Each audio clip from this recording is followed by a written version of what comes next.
जैसे कि मेरे भाई और बहनों, जैसे कि मसीह का स्वभाव हमारे अंदर कैसे आ सकता है, क्या आ सकता है, उसके बारे में मैं बात करूंगी।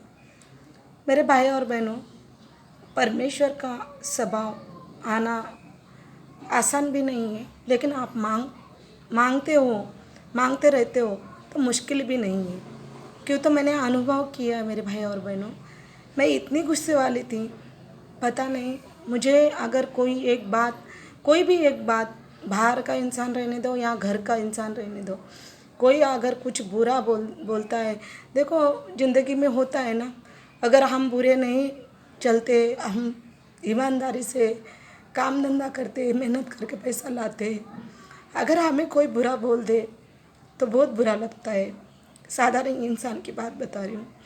जब मैं साधारण जीवन में थी और मुझे और परमेश्वर को पता है, मैं सच में बहुत ईमानदारी से कमाती थी, ईमानदारी से चलती थी। मेरे पति भले काम धंधा नहीं करते थे, लेकिन मैं इतना मेहनत करती थी कि अपने आत्मा को कुछ खाती भी नहीं थी। सुबह 6 बजे अगर काम पे निकलती थी तो 6 बजे से लेके मैं शाम तक खाली मेहनत ही करती रहती थी।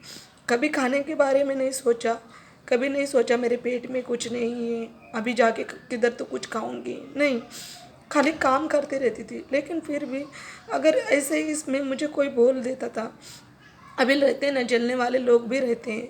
जैसे अच्छे से मेहनत भी करो तो भी बहुत सारी भाई लोग रहते हैं कि जलते हैं, वो खुद नहीं कर पाते हैं ना जो चीज़, वो दूसरे के ऊपर जलते हैं। तो वही सबसे अगर मुझे कोई कुछ बोल देता था, वो पूरा बात में सच्ची झूठी क्या है क्या नहीं है वो सामना सामने करने का पूरा प्रयास करती थी। और वो मतलब बहुत गुस्सा वाला स्वभाव था मेरा।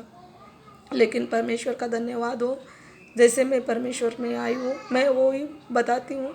जैसे कि मैं बुद्ध धर्म से हूँ, तो मेरे को कोई अगर धर्म के बारे में भी, अगर कोई मेरे धर्म के बारे में अगर कोई बात करते हो, अगर एक गाड़ी में मैं जा रही थी, तब मेरी बेटी बहुत छोटी थी और मेरी भी उम्र कम थी तभी बहुत, फिर भी वो बहुत उम्र वाले औरत लोग बैठे थे गाड़ी में, और वो और ड्राइवर मिलके हमारे धर्म के बारे में बहुत बुराई कर रहे थे।